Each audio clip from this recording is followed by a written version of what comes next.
إن الحمد لله نحمده ونستعينه ونستغفره ونعوذ بالله من شرور أنفسنا ومن سيئات أعمالنا من يهده الله فلا مضل له ومن يضلل فلا هادي له وأشهد أن لا إله إلا الله وحده لا شريك له وأشهد أن محمدا عبده ورسوله أما بعد. Louange à Allah, le maître des circonstances, un loup pour tout ce qu'il nous accorde comme bien comme grâce, et on lui demande de déverser ses grâces et bénédictions sur le prophète Mohammed sallallahu alayhi wa sallam, sa famille, ses compagnons et tous ceux qui les ont suivis jusqu'au jour de la rétribution. Celui qu'Allah a guidé, personne ne peut l'égarer, celui qu'Allah a égaré, personne ne peut le guider. Nous sommes toujours dans l'explication du Nukhbat al-Fikr, qui est le Nuzhat al-Nazar, fi tawdih Nukhbat al-Fikr, fi mustalah ahl al-Athar, de l'Hafiz ibn Hajar. Et avant que de commencer, j'aimerais d'abord rappeler un point qui est important ici par rapport au cours précédent. On a parlé de la riwaya du Mubtadi'a, c'est-à-dire le hadith de l'innovateur. Et on a ramené le khilaf. Est-ce que son hadith, on doit accepter, on ne doit pas accepter? On a apporté la divergence des savants sur cette question. Jade. Et on a dit que l'avis qui était plus proche, l'avis que nous trouvons juste, alors le plus savant, c'est que le hadith d'un innovateur, on prend ça. On prend le hadith d'un innovateur, qu'il appelle à sa bid'a ou qu'il n'appelle pas sa bid'a, mais à condition qu'il soit prouvé qu'il est véridique, à condition qu'il soit prouvé qu'il est véridique, que c'est pas un menteur. Jade. Et ça c'est l'avis également de certains savants des hadiths. Jade.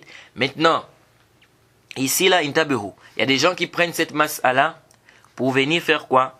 Pour dire qu'on doit maintenant aller prendre la science chez les innovateurs, aller s'asseoir chez les innovateurs, prendre le ilm des innovateurs.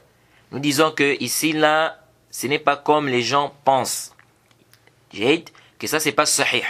Jade, de prendre cette question-là, cette mas'ala-là, que les savants des hadiths ont traité par rapport à la riwaya du Mubtadi'a, c'est-à-dire le hadith du Mubtadi'a, prendre ça pour venir s'argumenter de ça pour dire maintenant que tu dois aller t'asseoir chez les Mubtadi'a, apprendre la science, nous disons là. Jade. Pourquoi déjà quand les savants disent que la personne ne doit pas aller s'asseoir chez un innovateur, prendre la science d'un innovateur, c'est pourtant pour bien. C'est pourtant pour bien. Parce que si tu n'as pas la science, tu ne connais pas, tu vas aller t'asseoir chez un innovateur, il va apporter des choses et tu pourras faire quoi? Tu pourras être trompé. Et tu pourras même t'égarer. Pourquoi? Parce qu'il va apporter des choses, n'est-ce pas, qui ne sont pas en conformité avec quoi? La législation va apporter des choses, parfois, des trucs quoi, qui ont un rapport avec ces innovations, etc. Jade. Maintenant, il y a une différence entre la riwaya du hadith et le fait d'aller prendre la science chez quelqu'un. De manière âme, c'est la riwaya du hadith aussi le ilm. Si on voit de manière âme, prendre le hadith de quelqu'un, c'est le ilm. Mais ça c'est de manière âme.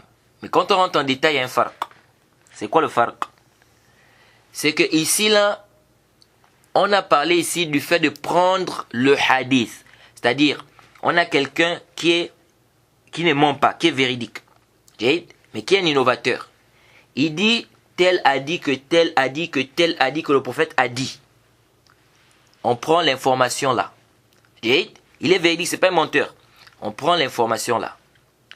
C'est différent d'aller t'asseoir chez quelqu'un. Tu prends un livre. Tu dis, bon, fais-moi le sharh de Kitab al-Tawhid. Ou fais-moi le sharh de, je ne sais pas, Qawaid al-Arba'. Tu vois, c'est un innovateur, tu t'assois, il t'explique maintenant. Bon, ici, là, ce qu'il faut retenir dans ce hadith, voilà. Bon, la faïda qu'on doit tirer de ce hadith, bon, ce qu'on retire de ce texte, là, il y a une différence. C'est deux choses différentes. Donc, faut pas mélanger. C'est pourquoi, ici, là, le fait de s'argumenter, de cette mas'ala, de la riwaya, du Mubtadi'a, chez les savants de hadith, pour dire qu'on doit aller s'asseoir chez les innovateurs, prendre la science d'eux, nous disons que non. Nous disons non. Parce qu'ici, il y a une différence. Quand tu vas aller prendre la science chez l'innovateur, c'est pas comme, n'est-ce pas, la riwaya du Mubtadi'a. Là, ce n'est pas un simple. Le Mubtadi'a, il est en train de faire un naql. Quand les savants parlaient ici de riwaya du Mubtadi'a, il fait un naql. C'est-à-dire, il transmet quelque chose. Tel a dit que tel a dit que tel a dit que tel a dit. Khalas. Mais le Mubtadi'a, là où tu vas aller t'asseoir pour prendre le ilm, c'est pas un naql seulement qu'il te fait. Il te fait des shuruhat, il t'explique, il te fait, c'est des explications qu'il amène, il t'apporte des fawaïd, c'est-à-dire des istimbatat, soi-disant. C'est-à-dire des fawaïd que lui, il pense, il tire des textes. Va te dire, on retient ça de ce hadith. Il y a tel savant, il va te citer un savant un innovateur. qui a une conception, c'est-à-dire vraiment égarée, il va te dire, ce savant-là, il a expliqué ce hadith comme ça, il a compris ce hadith-là comme ça. Ah, là maintenant, c'est autre chose. C'est autre chose. Donc, il ne faut pas faire quoi? Il ne faut pas mélanger les choses ici. Le naql, ici, le simple naql, c'est différent de faire quoi? D'aller s'asseoir chez quelqu'un, il t'enseigne. Il t'enseigne. Tu vas aller t'asseoir chez quelqu'un qui t'enseigne pendant des mois, pendant des années, pendant des semaines. Hein? Ça, c'est différent de prendre quoi? De prendre le hadith de quelqu'un. Le rapporteur, le mubtadi', lorsqu'il il rapporte le hadith, hein? Quand on a parlé de la massa de la riwa du mubtadi', lorsqu'il rapporte le hadith, il rapporte, est-ce qu'il fait un sharh? Il est en train de rapporter juste le hadith, il fait un naql. Tel a dit que tel a dit que khalas. Il est véridique, c'est pas un monteur en prend. Il n'est pas en train de faire maintenant un tafsir, il est en train d'expliquer aux gens, il fait un sharh. Donc je vous explique le tawhid. Le tawhid, normalement, on doit avoir le tawhid hakimi, comme les gens des bid'a qui apportent aujourd'hui. C'est pas ça qu'il est en train de faire. Donc c'est deux choses différentes, il ne faut pas mélanger. Ça c'est un. Deuxièmement, est-ce qu'il est permis de prendre la science, par exemple là à notre époque, est-ce qu'il est permis d'aller prendre la science d'un innovateur? Nous disons non. Que le musulman, n'est-ce pas, ne doit pas aller prendre la science chez un innovateur. Les savants de la sunna sont là, n'est-ce pas? Si tu es dans un endroit où il n'y a pas des savants de la sunna, il y a au moins des toulab al-ilm qui sont sur la sunna.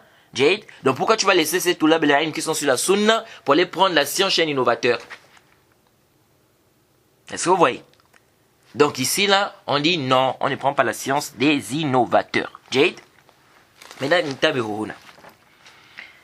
et avant d'arriver là-bas, pourquoi tu ne dois pas y t'asseoir chez un innovateur? Parce que justement, l'innovateur, il va te mettre des ambiguïtés. Il va te mettre des ambiguïtés. Et il ne dit pas non, moi ma foi, c'est si je suis fort et tout ça, je ne peux pas. On a vu des gens qui avaient du ilm. À cause de s'asseoir avec les innovateurs, ils ont été égarés. Donc, intabihu lihaza.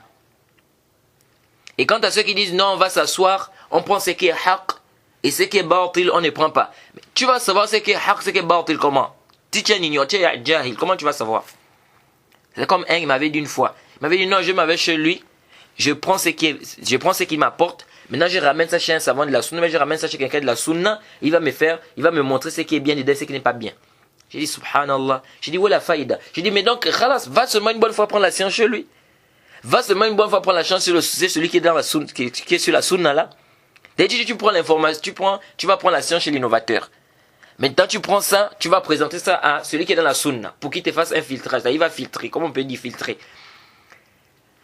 Mais pourquoi ne pas directement aller prendre la science chez celui qui est dans la sunna? Pourquoi tu vas encore chez l'innovateur? Est-ce que vous voyez? Donc, en disant que le musulman ne doit pas aller prendre la science chez un innovateur. Il ne va pas prendre la science chez l'innovateur. Va prendre la science chez les gens qui sont reconnus, qui suivent la sunna. Pourquoi? Parce que si tu vas prendre la science chez un innovateur, tu vas faire quoi? Tu risques de prendre des ambiguïtés là-bas. Beaucoup de gens, si vous fouillez même beaucoup des frères ou beaucoup de gens qui se sont égarés aujourd'hui, quand vous fouillez, c'est parce qu'ils écoutent des mauvaises personnes. Ils écoutent des gens qui sont innovateurs, etc. Et après, ils viennent avec des principes bizarres. Parce qu'ils ont pris ça là-bas. Est-ce que vous voyez? Mais maintenant, ici, on dit ceci. C'est ce que je voulais rappeler. C'est très important. Quand on dit on ne prend pas la science d'un innovateur, ça c'est le asl.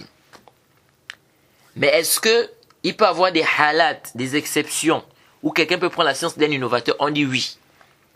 On dit quoi? On dit oui. C'est pas de manière absolue comme ça. On dit oui. Dans quel cas, si la personne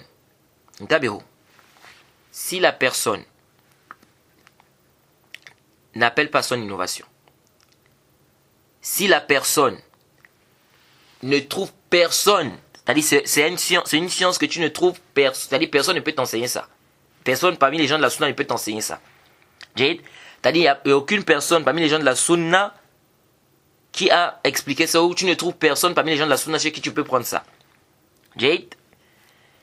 Et c'est une chose qui est quoi? Tu as besoin de ça. C'est pas une chose qui est forte de kifaïa. Tu peux te passer de cette science-là. C'est une science que tu as vraiment besoin. Il te faut cette science-là. Et tu ne trouves pas aussi un frère de la sunna qui peut t'enseigner ça. Même les audios, il n'y a pas. Tu ne trouves même pas des audios, même des savants, ils ne s'expliquent rien. Tout ça là, tu as fouillé, il n'y a rien. Il n'y a rien de tout ça. C'est une science qui est quoi? Tu as vraiment besoin de ça. C'est-à-dire, il te faut ça. C'est obligatoire. Tu as besoin, cette science-là, il te la faut.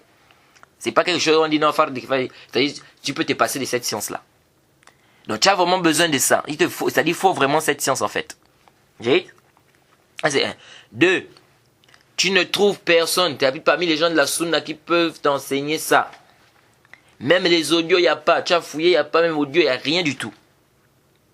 Jade, la personne n'appelle pas avec sa bida. Ici, tu peux prendre. Ici, tu peux prendre. Donc, avec ces dawabit-là, avec ces dawabit qu'on a cités là, Jade, c'est-à-dire tu ne trouves vraiment pas. Tu ne trouves vraiment pas. C'est-à-dire qu'il n'y a que là-bas où tu peux quoi? Où tu peux trouver ça. Jade, la personne n'appelle pas avec sa bida. Jade. Pourquoi? Parce qu'aujourd'hui, l'époque d'aujourd'hui, c'est pas comme avant. Jade. Et le bab de riwaya, c'est pas comme aujourd'hui. Où les gens, il va te faire un char ou bien il va t'expliquer quelque chose. C'est pas comme avant. C'est juste quoi, la riwaya, on prend le hadith. Jade. Aujourd'hui, c'est quoi? Il te fait un char. Jade. Et surtout qu'aujourd'hui, beaucoup de mubtadi'a, beaucoup d'innovateurs, n'est-ce pas? Beaucoup, pas tous, mais beaucoup, c'est des menteurs.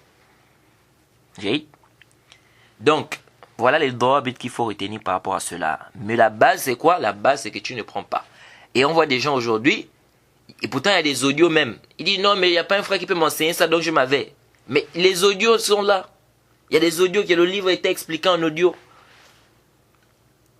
Le livre était expliqué en audio. Pas un frère de la sunna, ou bien par un savant de la sunna. Prends ça. Jade. Et je profite à rappeler aussi, j'ai appris d'un frère qui disait que le Cheikh Rabi', Hafizahullah, il voit qu'on ne prend pas d'un innovateur mutlaq de manière absolue. Qu'on ne prend d'un innovateur, c'est-à-dire, peu importe la situation, on ne prend pas d'un innovateur.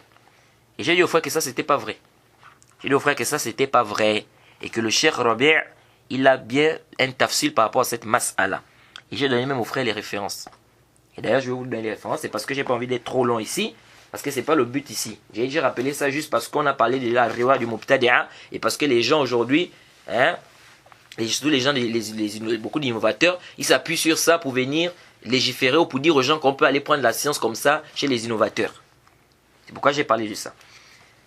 Vous allez par exemple prendre le livre Marhaban ya Talib al-Ilm, Marhaban ya Talib al-Ilm du Cheikh Rabi' à la page 342. La page 342, n'est-ce pas? On lui pose une question par rapport à ça. Il détaille aussi, est-ce qu'on doit prendre d'un innovateur, oui ou non? Jade. Ensuite, vous pouvez aussi prendre,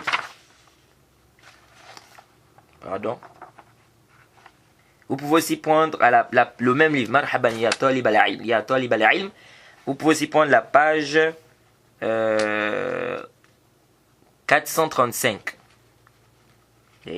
La page 435. Le cher, en répondant même, le cher dit Haza fihi tafsil. Il y a un tafsil. Donc ça montre clairement que le cher ne rejette pas. Il ne dit pas qu'on ne doit pas prendre d'un innovateur de manière absolue. Et vous pouvez aussi prendre Bahjatul Qari bifawaid manhajiyya wa durus at-tarbawiyya. Min kitab al-i'tisam bil kitab wa sunna min sahih al-Bukhari. Ça c'est c'est-à-dire que c'est le sharh du kitab al-i'tisam du sahih al-Bukhari. Le Cheikh Rabi' il a fait le sharh de ça. Vous prenez là-bas, vous prenez la page 101. Page 101, le Cheikh aussi a détaillé. Donc dire comme ça que le Cheikh Rabi' le Cheikh Rabi' dit qu'on ne prend pas d'un innovateur de manière absolue. Ça c'est pas sahih. Les fatwas, les paroles du Cheikh sont claires. Le Cheikh fait le tafsil. Il fait le tafsil entre celui qui appelle à sa bid'a et celui qui n'appelle pas à sa bid'a. Le Cheikh dit celui qui appelle à sa bid'a, on ne prend pas de lui mutlaqan. Celui qui appelle à sa bid'a, on ne prend pas de lui de manière absolue. Mutlaqan, on ne prend pas de lui. Mais celui qui n'appelle pas à sa bid'a, le Cheikh dit, si la personne est dans un état de contrainte, elle a fouillé, la personne ne trouve pas ailleurs, il n'y a que là. Le Cheikh a dit quoi? Le Cheikh a dit ici, la personne peut pas. Il dit là, basse. Donc ça c'est très important, c'est ce que je voulais rappeler ici. Ensuite, donc Al-Hafiz ibn Hajar va nous parler ici du hadith marfou'.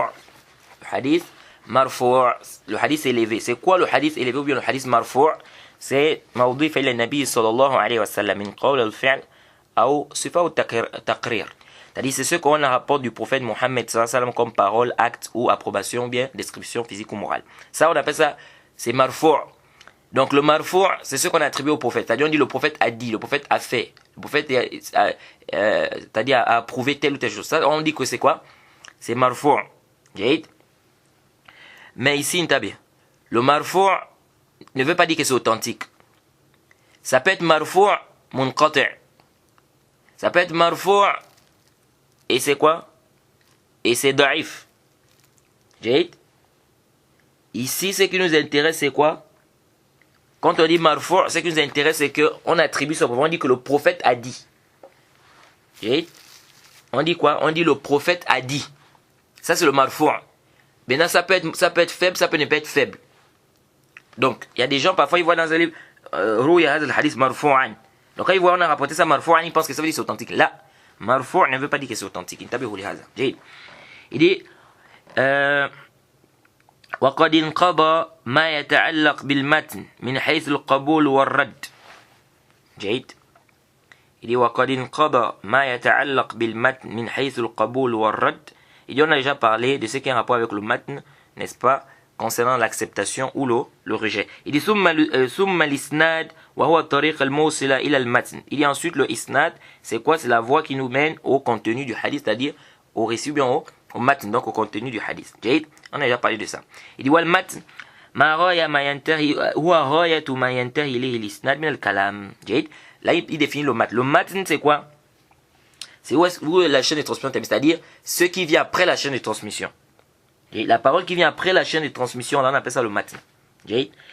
وهو إما أن ينتهي إلى النبي صلى الله عليه وسلم ويقتضي لفظه إما تصريحا أو حكما أن المنقول بذلك الإسناد من قوله أو فعله أو تقريره. جيد.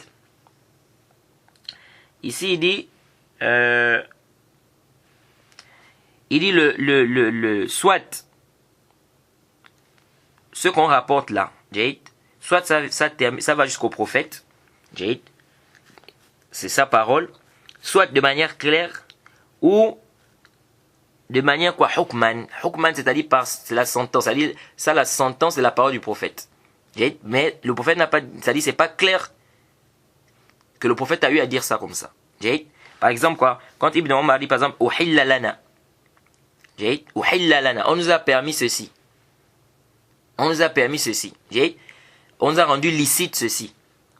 Ici, là, ça le hukm du rafa'. Donc ça remonte jusqu'au prophète, parce qu'il a permis. Le prophète Mohammed, sallallahu alayhi wa sallam. Allah subhanahu wa ta'ala. Donc ici on dit, ça remonte jusqu'au prophète Mohammed sallallahu alayhi wa sallam. Mais est-ce que le prophète a dit, est-ce que c'est le prophète qui a dit ça, qui a dit comme ça là? Non, c'est pas le prophète qui a dit la parole en elle-même là, on nous a rendu licite, on nous a permis cette parole là, c'est le prophète qui a dit ça. Est-ce que le prophète a dit on nous a rendu licite là? C'est le compagnon qui dit par exemple. Ibn Omar ici dit donc ici on dit que ça remonte jusqu'au prophète, mais c'est pas de manière claire. C'est pas quoi, c'est ça la sentence de la parole du prophète Mohammed sallallahu alayhi wa sallam. Donc ça peut être quoi? Ça peut être sa parole, ça peut être son acte, ça peut être l'approbation du prophète. Il dit misal marfu' min qawl tasrihan. Il dit l'exemple du marfu' par la parole, c'est-à-dire sa parole, on dit que c'est marfu' de manière claire, et ça remonte jusqu'au prophète. An yaqul as-sahabi, ici le compagnon dit sami'tu Rasulullah sallallahu alayhi wa sallam yaqul kaza, j'ai entendu le prophète dire ceci. Ou haddathana Rasulullah sallallahu alayhi wa sallam, ou le prophète nous a, n'est-ce pas, raconté ceci, ou il nous a dit ceci. Ou yaqul huwa ou ghayruhu qala Rasulullah sallallahu alayhi wa sallam kaza. Ou il dit, ou bien une autre personne dit par exemple le prophète a dit. Ou an Rasulullah sallallahu alayhi wa sallam, an Rasulullah sallallahu alayhi wa sallam, d'après le prophète Mohammed sallallahu alayhi wa sallam, annahu qala kaza, qu'il a dit ceci. Wa nahwu dhalik. Donc tout ça c'est marfu' de manière claire. Dit le prophète a dit ceci. J'ai entendu le prophète dire ceci. Dit misal marfu' min fi'l tasriha. Donc ça c'est au niveau de la parole. Maintenant il dit par rapport à l'acte, de manière claire. Il dit c'est an yaqulu as-sahabi, que le compagnon dise ra'aytu Rasulullah sallallahu alayhi wa sallam fa'ala kaza. J'ai vu le prophète, il a fait ceci. Wa yaqul wa huwa wa ghayruhu kana Rasulullah sallallahu alayhi wa sallam yaf'al kaza. Le prophète faisait ceci ou cela. Donc ça c'est quoi? Ça c'est de manière claire, ça remonte jusqu'au prophète, c'est son acte. Il dit wa misal marfu' min taqrir tasrihan. Il dit bon, c'est vrai ici Al-Hafiz ibn Hajar, il n'a pas parlé de quoi? Du sifa. Il n'a pas parlé du sifa, la description. Et parce que la description, c'est plus, quand on voit les descriptions, on voit que c'est plus les compagnons qui font ça, qui disent le prophète était comme ça, il était ceci, il était cela. Donc c'est plus quoi? Des paroles des compagnons, donc c'est mawqouf. Le prophète était comme ça, ou comme ci, ou comme ça. Mais il rapporte ce qu'il a vu du prophète Mohammed sallallahu alayhi wa sallam.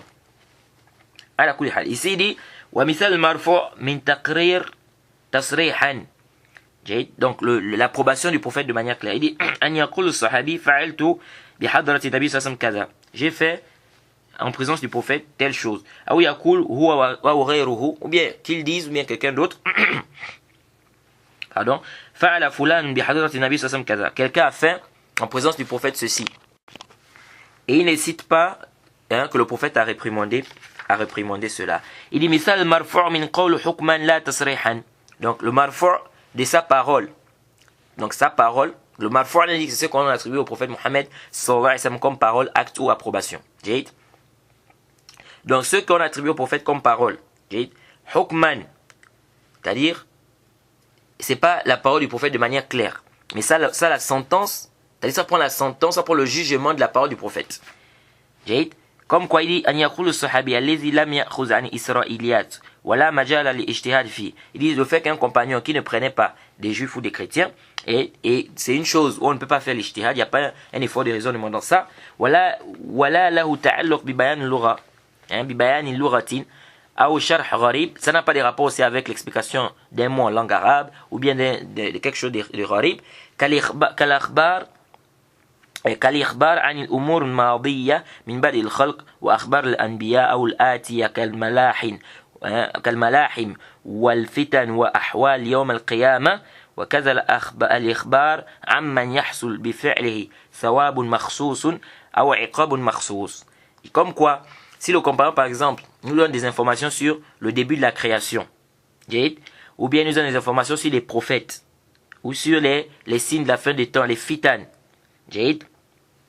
il dit de la même manière aussi s'il nous donne une information sur les récompenses d'un acte précis. Il y a eu bien des récompenses précises, c'est-à-dire une récompense, n'est-ce pas, de manière spécifique, bien une récompense précise sur un acte. Une récompense précise sur un acte, ou bien un châtiment précis sur un acte. Ça apprend quoi? Ça apprend le jugement du marfu'. C'est-à-dire c'est comme si ça remonte au prophète Mohammed sallallahu alayhi wa sallam. Même si c'est pas le prophète qui a dit comme ça, c'est le compagnon qui vient par exemple, il dit par exemple au paradis à ceci ou cela. Ici on dit que quoi? Il a pris ça certainement, il a pris ça du prophète. Parce que quand il dit dans le paradis à ceci ou cela, ça ne peut pas venir de sa tête comme ça, qu'il va inventer, il va dire comme ça, que dans le paradis à ceci. Donc parce que c'est une chose où on ne peut pas faire l'ijtihad ici. C'est pas un effort de raisonnement, il n'y a pas un effort de raisonnement. Bien il dit par exemple, celui qui fait ça, il sera châtié en enfer de telle manière. Donc ici on dit quoi? Il a pris ça du prophète Mohammed sallallahu alayhi wa sallam. Et ici, il a conditionné, il a dit, ça doit être un compagnon qui ne prend pas des gens du livre.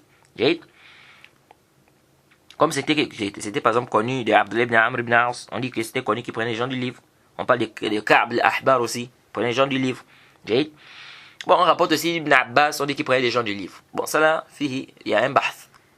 Parce que Ibn Abbas, il a été rapporté de lui qu'il a dit ne demandez rien du tout aux gens du livre.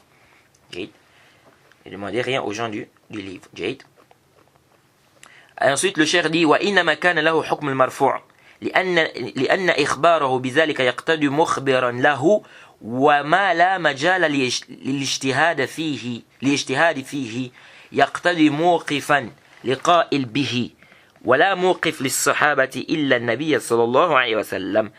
Il dit وإذا كان كذلك فله حكم ما لو قال رسول الله صلى الله عليه وسلم فهو مرفوع سواء كان مما سمعه منه أو عنه بواسطة. Alors ici Al-Hafiz ibn Hajar dit, il dit parce que ce qu'il va dire là, c'est-à-dire c'est une chose où on ne peut pas faire l'ijtihad, on ne peut pas faire un effort de raisonnement dans cette chose-là. Et c'est un compagnon qui est connu, qui ne prenait pas des gens du livre. Il dit ça implique à dire quoi? Ça implique à dire que c'est quelqu'un qui lui a dit ça. Quand il dit par exemple, au paradis il y a ceci ou cela. Ou bien, quand Allah a créé Adam, il a fait ceci ou cela. Il n'était pas. Ça c'est un truc, un rapport avec le monde invisible. Il dit, ça implique que c'est quelqu'un qui lui a dit. Il dit, et celui qui dit au compagnon, soit c'est le prophète Mohammed sallallahu alayhi wa sallam, ou soit il a pris ça des gens du Les gens du livre. Il dit, il dit, c'est pourquoi la deuxième catégorie, n'est-ce pas, on s'écarte de la deuxième catégorie. C'est-à-dire, s'il prend des gens du livre. Donc, s'il prend des gens du livre, on ne va pas dire que ça remonte jusqu'au prophète Mohammed, sallallahu alayhi wa sallam. Il dit, si c'est ainsi, donc ça, le hukm, c'est-à-dire, ça prend le jugement de, c'est comme s'il disait en fait que le prophète a dit. Il dit que ça soit, qu'il ait pris ça directement du prophète ou d'un autre compagnon. Ensuite, Al-Hafiz ibn Hajar continue, il dit wa misal marfu' min al-fi'li hukman. Le marfu' qui a un rapport avec l'acte. Hukman, c'est-à-dire ce n'est pas clair, mais ça prend le jugement du marfu'. Il dit an yaf'al ma la majal al-ijtihad fihi. Donc, si le compagnon fait une chose où il n'y a pas le majal al-ijtihad, c'est-à-dire on ne peut pas concevoir qu'il a fait, c'est un effort de raisonnement, ça provient de lui-même comme ça. Il dit فينزل على أن ذلك عنده عن النبي صلى الله عليه وسلم كما قال الشافعي في صلاة علي في الكسوف في كل ركعة أكثر من ركوعين. Il dit on va prendre ça comme Ali pour dire quoi? Pour dire que si le compagnon a fait ça, c'est qu'il a vu le prophète faire ça, parce que ça c'est une chose où on ne peut pas faire ça avec son ijtihad, on ne peut pas faire ça comme ça par un effort de raisonnement. Donc c'est quoi? C'est qu'il a pris ça du prophète. Il dit comme ça a été rapporté de l'imam Shafi'i, n'est-ce pas, concernant la prière du Kusuf, la prière de l'éclipse. Dans chaque raka, plus de 2 recours. Parce que normalement, dans la prière du Kusuf, dans chaque raka, on fait combien de recours? On fait 2 recours. Et c'est la vie qui est juste. Maintenant, il a été rapporté de Ali ibn Abi Talib qu'il a fait plus de 2 recours dans un seul raka. Par exemple. Ça, certains savants disent c'est pas possible qu'il ait fait un effort d'interprétation. Et ils disent que ça veut dire qu'il a vu le prophète faire ça. Ça veut dire qu'il a vu le prophète faire ça parce qu'il ne peut pas faire plus de 2 recours comme ça dans la prière. C'est quelque chose, ça c'est l'adoration. Bon. Certains aussi ont dit que les versions qui viennent dire qu'il y a plus de 2 recours, toutes ces versions-là sont chazes. Pourquoi? Parce que l'éclipse s'est produit au temps du prophète qu'une seule fois. L'éclipse s'est produit au temps du prophète qu'une seule fois, lorsque son fils est mort. Et donc comment se fait-il qu'on va dire qu'il a vu le prophète faire? Parce que le prophète, ça a été prouvé qu'il a fait 2 recours dans un seul raka. Donc tu pries, tu lis, tu vas au recours, après tu reviens, tu pries, après tu vas encore au recours. Et ici aussi, fihi nazar, on peut aussi dire que ça peut être un ijtihad. Pourquoi? Parce que le prophète a dit prier jusqu'à ce que ça parte, jusqu'à ce que l'éclipse parte.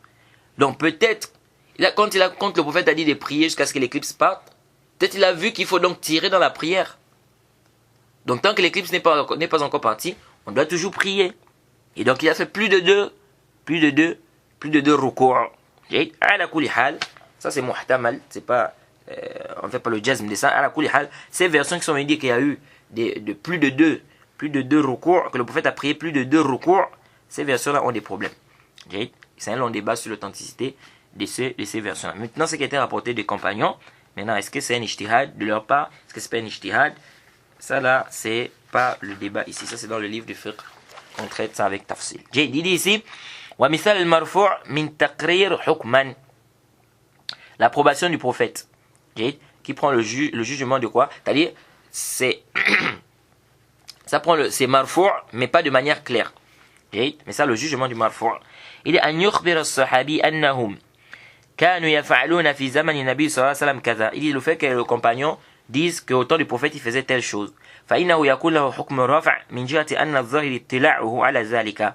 Il dit ça le hukm de raf'. Donc ça remonte jusqu'au prophète Mohammed sallallahu alayhi wa sallam. Il dit parce que de manière apparente, ça montre que le prophète Mohammed sallallahu alayhi wa sallam a été au courant de cela. Ala dhalika ittila'uhu ala dhalika لتوفر دواعيهم على سؤاله عن أمور دينهم. Parce que ici les compagnons pouvaient facilement poser la question au prophète Mohammed sallallahu alayhi wa sallam concernant leur religion. Le prophète là il est vivant. Ils peuvent poser la question au prophète Mohammed sallallahu alayhi wa sallam. Donc c'est pas possible. On va dire que non, ils disent par exemple on faisait telle chose au temps du prophète. Donc tout ce temps-là, il n'y a pas eu de wahy, il n'y a rien eu, il n'y a pas eu d'incar. Donc ça prouve que ça remonte jusqu'au prophète, ça veut dire qu'il y a eu une approbation ici. Il dit وَلِأَنَّ ذَلِكَ الزَّمَانِ زَمَانُ نُوح نُزُولُ الْوَحْيِ. Il dit parce que à cette époque-là, c'était l'époque où il y avait la descente de la révélation. فلا يقع من الصحابة فعل شيء يستمرون عليه إلا وهو غير ممنوع فعل. Il dit c'est pas possible, c'est-à-dire que les compagnons du prophète Mohammed ne peuvent pas faire un acte, et ils continuent dans ça pendant que c'est l'époque de la, c'est-à-dire que c'est le temps de la révélation. Allah subhanahu wa ta'ala, le prophète est encore vivant, c'est encore le temps de la révélation. Ils vont faire un acte comme ça jusqu'à ce que la révélation soit, ou bien la religion soit parachevée, et puis il n'y a pas d'inkar, et puis il n'y a pas des réprimandes, c'est-à-dire le fait qu'il n'y ait pas eu des textes qui interdisent tel acte, et pourtant ils faisaient ça au temps où la révélation descendait, c'est un dalil quoi, qui a eu une approbation. Et que وقد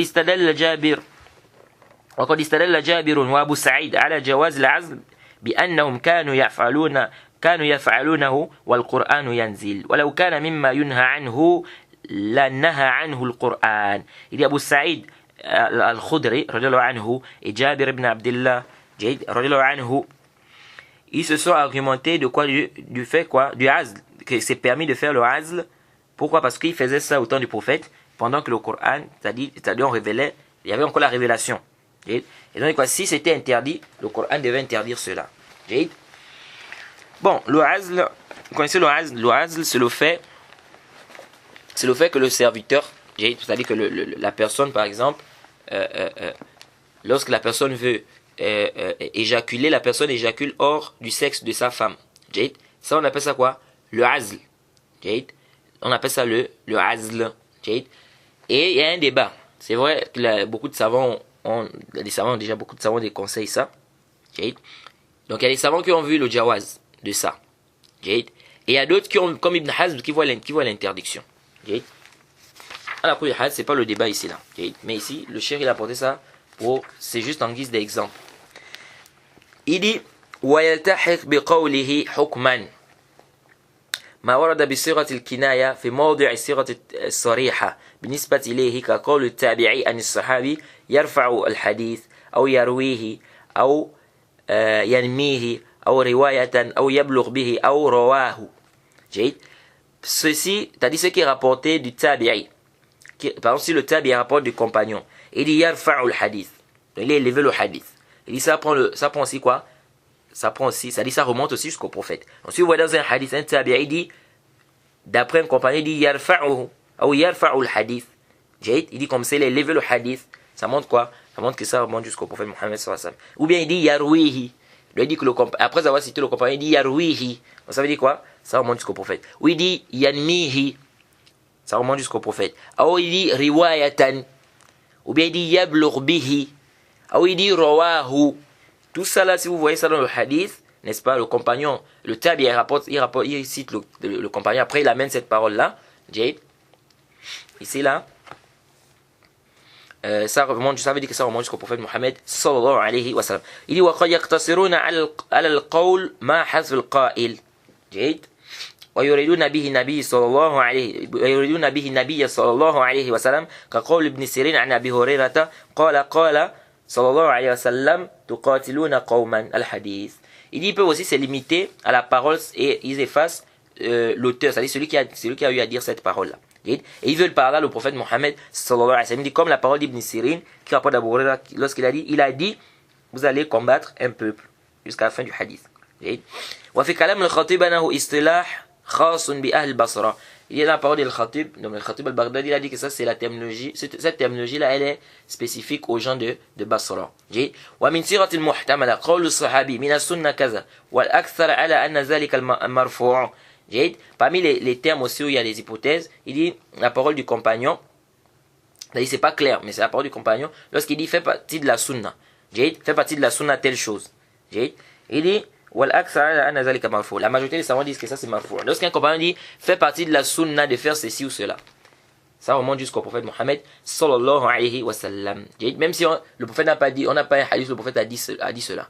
Donc le moment où le compagnon dit ici que fait partie de la sunna ceci ou cela, ça remonte jusqu'au prophète Mohammed sallallahu alayhi wa sallam. Il dit wa naqla ibn Abd al-Barr fihi ittifaq. Ibn Abd al-Barr a même dit qu'il y a un consensus. Qala wa iza qala ghayru as-sahabi. Si maintenant c'est pas un compagnon qui dit, un tabi'i qui dit par exemple mina sunna kaza, fait partie de la sunna telle ou telle chose. Quelle est sa sentence? Fa kazalika ما لم يضفه إلى صحابي إلى صاحبها كالسنة العمرين. Umarin, c'est-à-dire la sunna d'Abu Bakr et de Omar. On dit par exemple c'est la sunna d'Abu Bakr et Omar. Ce qu'on attribue par exemple à Abu Bakr et Omar. Ça, quel hukm? C'est-à-dire ce qu'on dit par exemple, ce que le tabi'i dit fait partie de la sunna. Ceci ou cela. Et ça veut dire que ça le hukm de mursal. Ça le hukm de mursal. C'est-à-dire, c'est comme si le tabi'i disait, le prophète a dit. C'est comme si le tabi'i disait, le prophète a dit. Il dit, wa fi naql ittifaq nazar. Il dit, la parole d'Ibn Abd al-Barr lorsqu'il a dit un consensus concernant la parole, lorsque le compagnon dit fait partie de la sunna telle ou telle chose, fait partie de la sunna telle ou telle chose. Est-ce que ça remonte jusqu'au prophète ou pas? Il dit Ibn Abd al-Barr a dit qu'il y a un consensus que ça remonte jusqu'au prophète. Mais il dit cette parole a fait une nazar. Il dit fa'an Shafi'i fi asl al-mas'ala qawlan. Il dit l'imam Shafi'i dans cette mas'ala deux paroles. L'imam Shafi'i a deux paroles. L'imam Shafi'i à deux paroles par rapport à cela. Il dit وذهب إلى أنه غير مرفوع أبو بكر السيرافي من الشافعية وأبو بكر الرازي من الحنفية وابن حزم من أهل الظاهر واحتجوا بأن سنة تتردد بين النبي صلى الله عليه وسلم وبين غيره وأجيبوا بأن احتمال إرادة غير النبي صلى الله عليه وسلم بعيد. جيد. Il dit, il y a des savants tels que Abu Bakr al-Sayrafi parmi les Shafi'iyya ou Abu Bakr al-Razi parmi les Hanafiya et Ibn Hazm parmi les gens de Ahl al-Zahir. Eux, ils ont dit que ça ne remonte pas jusqu'au prophète. Donc, si un compagnon dit fait partie de la sunna, ils disent que ça ne veut pas dire que ça remonte jusqu'au prophète. Donc, ça dit la sunna du prophète. Et ça ne veut pas dire que ça fait partie de la sunna, ça dit la sunna du prophète Mohammed sallallahu alayhi wa sallam. Ils disent pourquoi? Ils disent parce qu'il se peut qu'il parle, ça peut être la sunna de quelqu'un d'autre. Ça peut être fait partie de la sunna de qui? La sunna de quelqu'un d'autre. On peut dire la sunna des tabi'in, des compagnons, la sunna par exemple du chef ou la sunna de ceci ou cela. Et Al-Hafiz ibn Hajar dit ça c'est pas juste, il dit parce que cette ihtimal est ba'id, c'est vraiment loin, elle est lointaine cette hypothèse là. J'ai de dire que les compagnons quand ils disent fait partie de la sunna, ils veulent parler à la sunna de quelqu'un d'autre qui n'est pas la sunna du prophète, il dit ça c'est vraiment, c'est ba'id de dire ça. Quand les compagnons disent fait partie de la sunna, ils veulent parler à la sunna du prophète Mohammed sallallahu alayhi wa sallam. Il dit وقد روى البخاري في صحيحه في حديث ابن شهاب عن سالم بن عبد الله بن عمر عن أبيه في قصته مع الحجاج حين قال له إن كنت تريد السنة فهجر بالصلاة. هي معارفة. L'imam Bukhari a rapporté dans son Sahih que Salim ibn Abdullah a rapporté de son papa concernant l'histoire de Hajjaj. Il a dit si tu veux la sunna, il faut quoi? Il faut prier tôt. فقال ابن شهاب فقلت لسالم ابن شهاب a dit j'ai dit à Salim أفعله رسول الله صلى الله عليه وسلم. Salim c'est le fils de qui? C'est le fils d'Ibn Omar. Il a dit est-ce que le prophète a fait ça? Il a dit, Salim a dit, فقال وهل يعنون بذلك إلا سنته. Il a dit quoi? Il a dit qu'est-ce qu'ils veulent quand ils disent sunna si c'est pas la sunna du prophète? Jaïd. Ça c'est la parole d'un tabi'i qui est le fils d'Ibn Omar qui nous dit clairement que lorsqu'ils disent sunna, ils veulent pas là la sunna du prophète Mohammed sallallahu alayhi wa sallam. Et ça a été rapporté par l'imam al-Bukhari. Donc quand les compagnons disent que ça fait partie de la sunna, et quand les compagnons disent pardon, on fait partie de la sunna, ils veulent parler de la sunna du prophète Mohammed sallallahu alayhi wa sallam. Il dit ونقل سالم وهو أحد الفقهاء السبعة من أهل المدينة وأحد الحفاظ من التابعين عن الصحابة أنهم إذا أطلقوا السنة لا يريدون بذلك إلا سنة النبي صلى الله عليه وسلم. Il dit Salim qui fait partie des fuqaha sab'a, des 7 fuqaha de Ahl Medina et des huffaz parmi les tabi'in, n'est-ce pas? Il rapporte ici que les compagnons, lorsqu'ils disent sunna, ils veulent par là la sunna du prophète Mohammed sallallahu alayhi wa sallam. Les fuqaha, les 7 fuqaha de Médine, qui sont-ils? C'est Saïd ibn Musayyib, Abu Bakr ibn Abdurrahman, Ubaydillah ibn Abdillah, ibn Utba ibn Mas'ud, Urwa ibn Zubair, Al-Qasim ibn Muhammad ibn Abi Bakr Siddiq, Suleiman ibn Yassar, et puis Salim. Ça, ce sont les 7 fuqaha, de Médine. Donc quand on dit fuqaha sab'a, ce sont les 7 là. Il dit wa amma qawl ba'dhum quant à la parole de certains, amma qawl ba'dihim in kana marfu'an فلم يقولوا فلما لا يقولون فيه قال رسول الله صلى الله عليه وسلم فجوابه أنهم تركوا الجزم بذلك تورعا احتياطا. Il dit si quelqu'un dit, eh bien selon la parole, il dit quant à la parole de certaines personnes, ils disent si c'était marfu', c'est-à-dire si ça remontait jusqu'au prophète, pourquoi ils n'ont pas dit le prophète a dit? Pourquoi ils disent bina sunna? Pourquoi ils disent ça fait partie de la sunna? Pourquoi ils ne disent pas le prophète a dit? Il dit la réponse c'est quoi? La réponse c'est qu'ils ont délaissé ça, n'est-ce pas, par mesure de prudence, par crainte, de peur par exemple de ne pas apporter, c'est-à-dire de ne pas citer une parole que le prophète Mohammed n'a pas citée. C'est-à-dire le prophète Mohammed peut avoir dit quelque chose. Le compagnon peut-être, pour ne pas citer ici, c'est-à-dire que peut-être il peut ne pas se rappeler des termes exacts. Des termes exacts. Donc pour ne pas faire ça, pour ne pas citer, c'est-à-dire citer des termes que le prophète Mohammed n'a pas cités, il dit mina sunna. Il dit quoi? Il dit fait partie de la sunna. Khalas. Mais il sait que ça fait partie de la sunna parce que le prophète a demandé de faire. Mais quels sont les termes exacts que le prophète a utilisés? Il peut directement dire quoi? Mina sunna. Jade. ومن هذا قول أبي قلابة عن أنس من السنة إذا تزوج البكر عن الثيب أقام عندها سبعا أخرجها في الصحيح. جيد. Il dit la parole de Abi Qilaba, lorsqu'il rapporte de Anas, il a dit que fait partie de la sunna, lorsque quelqu'un est marié, une vierge, quoi, il doit faire combien? Sur celle qui n'est pas vierge, il doit faire 7 jours, il doit dormir, il va passer 7 jours avec elle. Jade. Il doit dormir chez elle 7 jours. Jade. Ça a été rapporté par Bukhari et Muslim. Il dit قال أبي قلابة قال أبو قلابة a dit جيد لو شئت لقلت إن أنس رفعه إلى النبي صلى الله عليه وسلم. Il dit si je voulais, je devais vous dire quoi? Que Anas a fait remonter ça jusqu'au prophète Mohammed sallallahu alayhi wa sallam. Et لو قلت لم أكذب. Il dit si j'avais dit ça, je n'ai pas menti. لأن قوله parce que sa parole من السنة هذا معناه, c'est ça ce sens, c'est ça son sens. C'est-à-dire ça remonte jusqu'au prophète Mohammed sallallahu alayhi wa sallam. ولكن إراده بصيغة التي ذكرها الصحابة أولى. Il dit mais citer ça comme le compagnon a cité, c'est mieux. Donc ici, il ne veut pas dire ce que le compagnon n'a pas dit. Non, il cite ce que le compagnon a dit mina sunna kaza wa kaza. Il cite ça comme le prophète, le compagnon a cité. Il dit wa min zalika qawlu as-sahabi umirna bi kaza أو نهينا عن كذا فالخلاف فيه كالخلاف الذي قبله لأن المطلق ذلك ينصرف بظاهره إلى من له أمر والنهي وهو الرسول صلى الله عليه وسلم. Il dit la même chose quand le compagnon dit on nous a ordonné ceci, on nous a interdit ceci. La divergence ici c'est comme la divergence, n'est-ce pas, de ce qui a précédé. Il dit quand les compagnons disent on nous a ordonné ceci, on nous a interdit, il dit ce qui apparaît, n'est-ce pas, c'est quoi? De manière apparente, c'est quoi? C'est que ils veulent par là que c'est le prophète qui a interdit, c'est le prophète qui a ordonné. وخالف في ذلك طائفة تمسكوا باحتمال أن يكون مراد غيره كأمر القرآن أو إجماع أو بعض الخلفاء أو الاستنباط. جيد. Il dit certains on dit ici que c'est pas ça, quand les compagnons disent on nous a ordonné ou bien on nous a interdit, il dit ça ne veut pas dire que c'est le prophète. Ça veut pas dire que c'est le prophète qui a ordonné, c'est le prophète qui a interdit. Ils disent pourquoi? Parce qu'il se peut que ça soit quoi? Une chose qu'ils ont pris comme ça, comme un ijma, ou bien ils ont pris ça des khulafa, des 4 khulafa, donc Abu Bakr, Omar, n'est-ce pas, Othman, Ali, ou bien c'est un istinbat. Ou bien c'est quoi? C'est une déduction. La réponse c'est quoi? C'est que la base, c'est quoi? C'est le premier. C'est-à-dire, quand les compagnons disent on nous a ordonné ceci, ou bien on nous a interdit ceci, ils veulent par là que c'est le prophète qui a ordonné, c'est le prophète qui a interdit. Donc c'est pas qu'ils ont fait un istinbat d'un texte, ou bien ils ont ceci, comme ils disent ici, ils ont pris ça des khulafa. Donc en dehors de ça, il y a des hypothèses.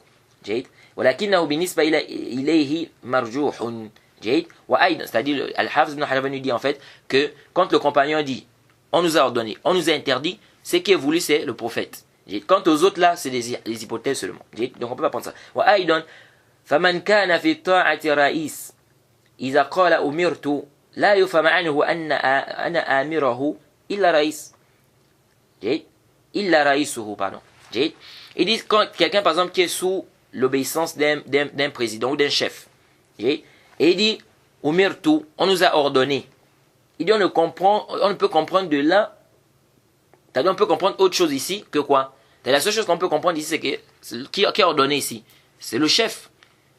C'est le chef. On ne va pas dire non, c'est pas le chef, c'est quelqu'un d'autre. Donc on nous a ordonné, ici on comprend que c'est le chef. وأما قول من قال يحتمل أن يظن ما ليس بأمر أمرا فلا اختصاص له بهذه المسألة بل هو مذكور فيما لو صرح فقال أمرنا رسول الله صلى الله عليه وسلم بكذا. جيد. وهو احتمال ضعيف. Il dit, quant à ceux qui ont dit qu'il se peut ici, que le compagnon croit ici que c'est un ordre alors que ce n'est pas un ordre, et qu'on peut considérer ici, il dit Amarana, il dit par exemple Amarana Rasul, le prophète nous a ordonné. En fait, ça c'est un avis d'Ibn Hazm. C'est l'avis d'Ibn Hazm. C'est-à-dire, il y a certains qui ont dit quoi? Il y a certains qui ont dit, lorsque le compagnon dit, on nous a ordonné, ou on nous a interdit. Ils disent en fait quoi? Ils disent, il se peut que c'est lui qui a compris que c'est un ordre. C'est lui qui a compris que c'est une interdiction. Donc quand il dit on nous a ordonné, on nous a interdit, on ne peut pas ici considérer que c'est un ordre ou c'est une interdiction jusqu'à ce qu'il nous ramène la parole du prophète. Il doit nous amener la parole du prophète. Qu'est-ce que le prophète a dit, les termes exacts. Parce qu'il peut croire que c'est un ordre, que c'est pas un ordre. Il peut croire que c'est une interdiction, que c'est pas une interdiction. Donc quand il dit on nous a ordonné, on nous a interdit. Bon, on nous a... C'est-à-dire, où sont les termes? Le prophète a dit quoi? Quels sont les termes? On ne va apprendre ça que lorsqu'il va nous apporter quoi? Les termes exacts. Mais prendre seulement comme ça quand il dit Umirna, ou bien on nous a ordonné, on nous a interdit, et dire que ça veut dire que c'est obligatoire, c'est un ordre. Il dit ça, c'est pas clair. Il dit Wahwa ihtimalun da'if. Al-Hafiz dit ça, c'est un ihtimal qui est da'if. Donc la majorité des savants disent quoi? Si le rapporteur dit on nous a ordonné, ou bien on nous a interdit, ici c'est quoi? Ça veut dire que c'est l'ordre. C'est-à-dire que le prophète a ordonné, le prophète a interdit. On va pas dire non, peut-être que c'est lui qui a compris que c'était un ordre. Là, relat. Limaza. Al-Hafiz dit ça, c'est un ihtimal qui est da'if. Cette hypothèse est faible. Pourquoi? Il dit il dit parce que le compagnon il est digne de confiance, il est juste. Et il connaît la langue arabe. Il ne peut pas dire ça sauf après quoi? Vérification. Donc ici, on dit ça, c'est même pas seulement da'if. On va me dire que c'est batil. Parce que le compagnon connaît la langue arabe. Comment on va dire que la parole du prophète, c'est lui qui a compris que c'était un ordre. Donc le compagnon ne connaît plus ce qu'est un ordre dans la langue arabe. Le compagnon ne connaît plus ce qu'est une interdiction dans la langue arabe. C'est connu. Lorsqu'on dit if'al kaza, ijlis huna, c'est connu que ça c'est un ordre. La yaf'al ou bien liyaf'al. Liyaf'al. Donc le compagnon connaît très bien ce qui est un ordre dans la langue arabe et ce qui n'est pas un ordre. Ce qui est une interdiction dans la langue arabe, ce qui n'est pas une interdiction. On ne peut pas dire ici non, peut-être il croyait que c'était ce qui était, c'est lui qui a cru que c'était une interdiction, mais il a compris que c'était une interdiction, que ce n'était pas le cas. هذا كلام ليس بصحيح البتة. ومن ذلك قوله كنا نفعل كذا فله حكم الرفع أيضا كما تقدم. Il dit, c'est comme il dit aussi, on faisait ça. La même parole, lorsque le compagnon dit on faisait ça, il dit ça aussi le hukm de rafa. Ça on montre jusqu'au prophète Mohammed sallallahu alayhi wa sallam. ومن ذلك أن يحكم صحابي على فعل من أفعال بأنه طاعة. Bon, on faisait ça. Ça c'est si il dit, aussi il dit on faisait ça au temps du prophète Mohammed sallallahu alayhi wa sallam. Ça remonte jusqu'au prophète. Mais si le compagnon dit seulement on fait kunna naf'al kaza. Bon, kunna naf'al kaza. À quel moment? Si on faisait telle chose à quel moment? Il faisait ça au temps du prophète, ou bien il faisait ça au temps des khulafa, par exemple au temps de Omar, au temps d'Abu Bakr. Donc, hada, fihi ma fi. Al-Hafiz dit ici que ça le hukm rafa'. ومن ذلك أن يحكم الصحابي على فعل من أفعال بأنه طاعة لله ورسوله. Il dit la même chose ici, le compagnon dit que telle chose c'est une obéissance en Allah subhanahu wa ta'ala. Bien, c'est une obéissance au messager d'Allah subhanahu wa ta'ala. Ou ma'asiyatun, bien c'est un péché. Comme la parole d'Ammar, man sama al-yawm alladhi yushakku fihi faqad asaba al-Qasim. Celui qui va jeûner le jour où on doute, le jour du doute, il a désobéi à Abul Qasim. Il dit وهذا حكم رفع أيضا لأن الظاهر أن ذلك مما تلقاه عنه. Il dit ça aussi, ça le hukm du raf. C'est ça, on montre jusqu'au prophète. Il dit parce que ce qui est apparent, c'est quoi? C'est qu'il a pris ça du prophète Mohammed sallallahu alayhi wa sallam. Bon, il y a certains qui disent aussi, si, là encore, il a désobéi à Abul Qasim. Il a désobéi au prophète Mohammed sallallahu alayhi wa sallam.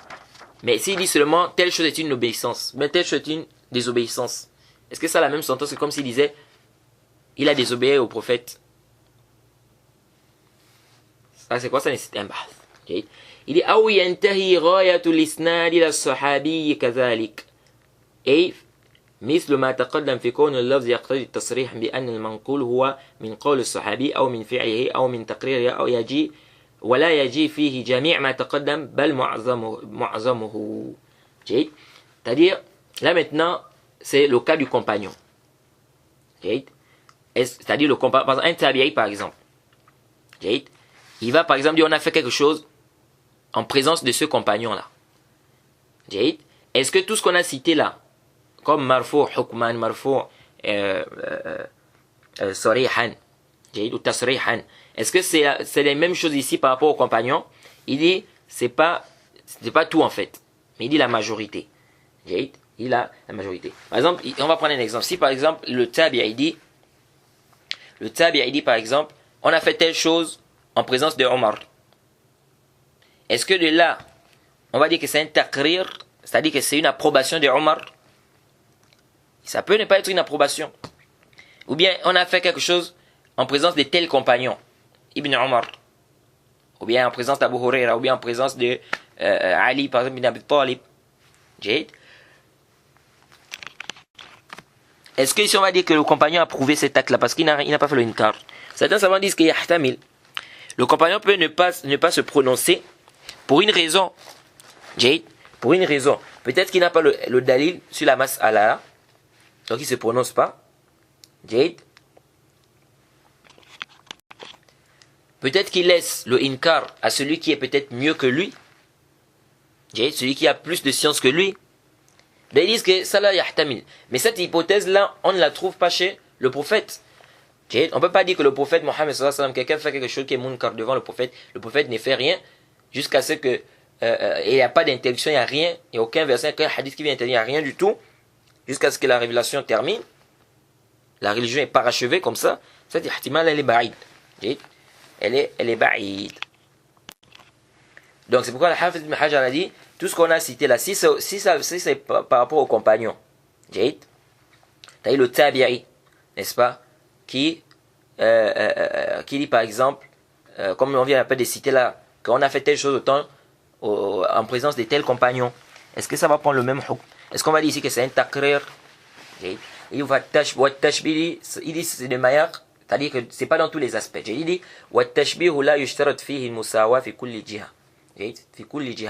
il dit la ressemblance n'implique pas, n'est-ce pas, c'est-à-dire ça n'implique pas l'égalité dans tous les aspects. Ça n'implique pas l'égalité dans tous les aspects. Ensuite, le Hafiz ibn Hajar, il va ici parler de quoi? De la définition du compagnon. Il dit ولما كان هذا مختصر شاملا للجميع أنواع علوم الحديث استطردت منه إلى تعريف الصحابي ما هو فقلت. Il dit du moment où ce résumé là englobe, n'est-ce pas, toutes les catégories, n'est-ce pas, de sciences du hadith, il dit je suis donc amené, donc nécessité se fait sentir ici de mentionner ici, de citer ici la définition du compagnon. Il dit c'est le compagnon, c'est donc il a défini c'est quoi le compagnon. Il dit quand on dit un compagnon, c'est qui le compagnon? Quand on dit que ça c'est un compagnon, c'est qui? Il dit man laqiya nabiyya sallallahu alayhi wa sallam mu'minan bihi wa mata ala al-islam wa law takhallalat riddatun fil asah. Il dit le compagnon c'est celui qui a rencontré le prophète Mohammed sallallahu alayhi wa sallam en croyant en lui. Donc il est croyant. Wa mata ala al-islam, il est mort musulman. Il est mort dans l'islam. Il dit même si il a apostasié avant, même s'il a apostasié après, puis il est revenu. C'est-à-dire, quelqu'un s'est islamisé. Il a rencontré le prophète. Après, il sort de l'islam, il apostasie. Après, il revient dans l'islam. C'est toujours un compagnon, c'est pas un compagnon. C'est un compagnon. Imaginons qu'il s'est islamisé, n'est-ce pas, au temps du prophète Mohammed sallallahu alayhi wa sallam. Il a rencontré le prophète Mohammed sallallahu alayhi wa sallam. Après la mort du prophète, il sort de l'islam. Après, il revient. Il est toujours considéré comme un compagnon ou pas? Oui, il est toujours considéré comme un compagnon, la vie qui est juste. Parce qu'il y a un khilaf. Mais la vie qui est juste, c'est qu'il est toujours considéré comme un compagnon.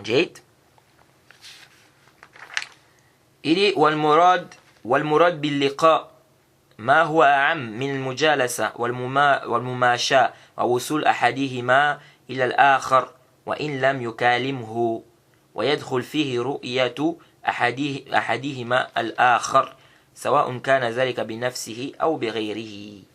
Il dit ce qui est voulu quand on dit celui qui a rencontré, il dit c'est plus généreux, c'est plus vaste que le simple fait, n'est-ce pas, d'avoir des assises avec le prophète, ou bien de marcher avec le prophète.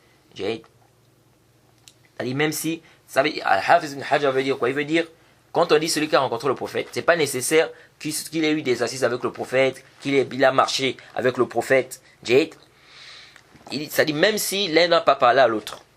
Du moment où il a vu le prophète Mohammed sallallahu alayhi wa sallam, ici il est considéré comme étant un compagnon. Comme par exemple le Hajjat Wada', le pèlerinage d'adieu du prophète. Il y a beaucoup de gens qui ont vu le prophète. Ceux-là qui ont vu le prophète Mohammed sallallahu alayhi wa sallam, qui étaient musulmans et qui sont morts musulmans, là, ce sont des compagnons. Ce sont des compagnons. Et ça, c'est la vie qui est juste. Et c'est la vie des savants des hadiths. Que même si la personne a rencontré le prophète 1 heure de temps, c'est pas une condition ici que ça soit qu'il ait une longue période, comme certains ont dit. Qu'il faut qu'il passe une longue période avec le prophète pour qu'il soit considéré comme un compagnon. Ça, c'est quand même les savis sahih. Bien d'autres ont même dit qu'il faut qu'il fasse le djihad, il faut qu'il combatte d'abord avec le prophète. Tout ça, c'est pas sahih.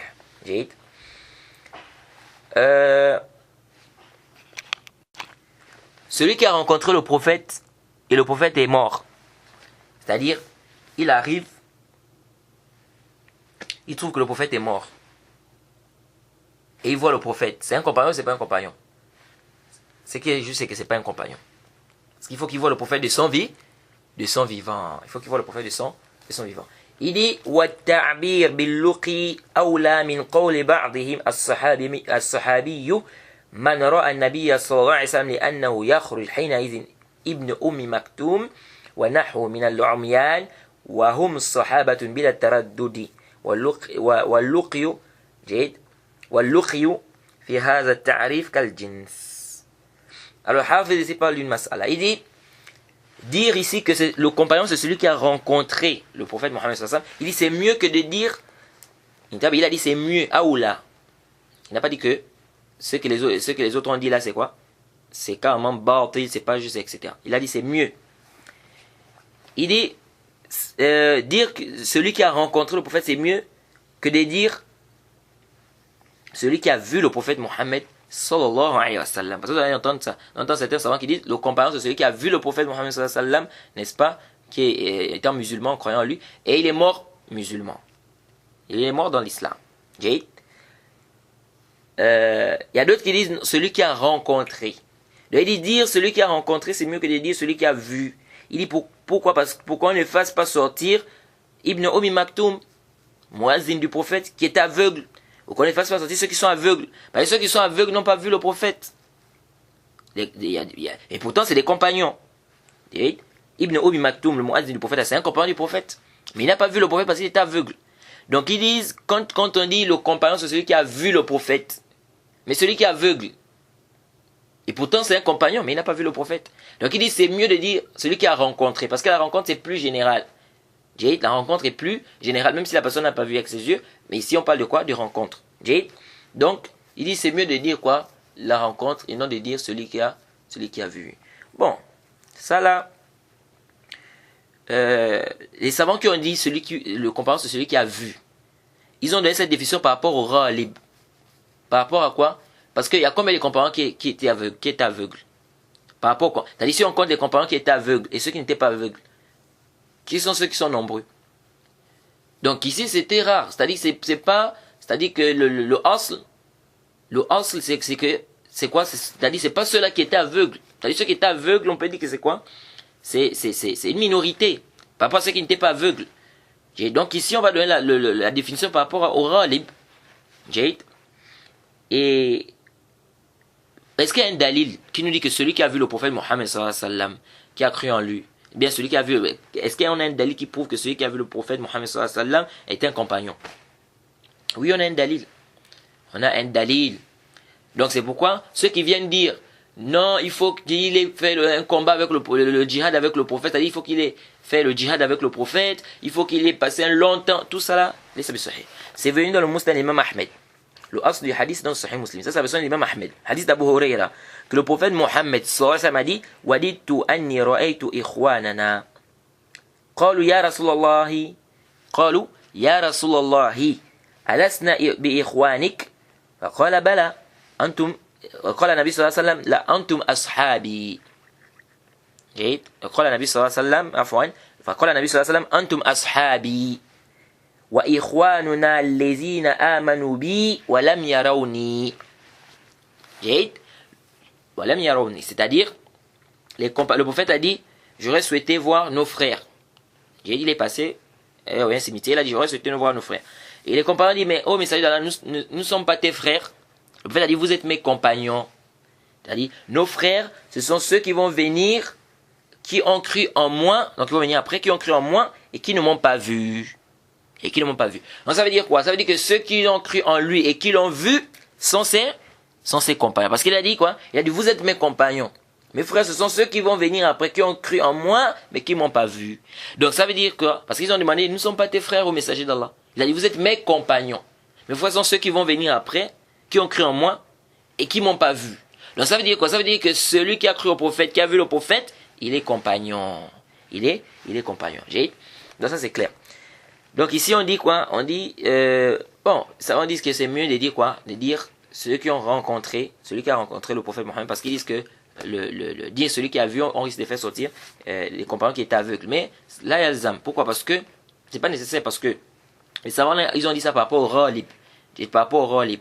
Donc c'est parce que la majorité des compagnons ils n'étaient pas aveugles. Donc il y a quelques-uns qui étaient aveugles, qui sont peut-être même comptés. Donc ici on ne va pas prendre ça forcément pour faire quoi? Pour donner la définition. Ça c'est une parole, une divergence entre les savants ici du hadith. Il dit wa qawli mu'minan bihi kal fasl yukhrij man hasala lahu al-liqa al-madhkur walakin fi hal kawnihi kafiran. Il dit quand il a dit mu'minan bihi, c'est-à-dire il faut qu'il rencontre le prophète en étant croyant, il dit ça fait sortir ici celui qui a rencontré le prophète mais en étant kafir. Ici, il a rencontré le prophète, il était kafir. Ici, il ne rentre pas dans ce qu'on a cité là. Il dit qawli bihi, quand il a dit il a cru en lui, donc bihi ici, il dit ici ça fait sortir man laqiyahu mu'minan walakin bi ghayrihi min al-anbiya. Ça fait sortir celui qui a rencontré le prophète Mohammed sallallahu alayhi wa sallam étant croyant, mais croyant d'un autre prophète. Il a rencontré le prophète en étant croyant d'un autre prophète. Donc par exemple, il croit à Isa alayhi salam, ou bien à Ibrahim, ou bien à Moussa alayhi salam. Donc pourquoi il a dit mu'minan bihi? Mu'minan bihi. Donc il doit croire au prophète Mohammed sallallahu alayhi wa sallam. Et ici, quelqu'un qui a vu le prophète en rêve. Vous savez que le prophète Mohammed sallallahu alayhi wa sallam a dit dans le Sahih, man ra'ani fil manam faqad ra'ani haqqan fa inna shaytana la yatamathalu bi. Quelqu'un qui a vu le prophète en rêve, est-ce qu'il est considéré comme compagnon?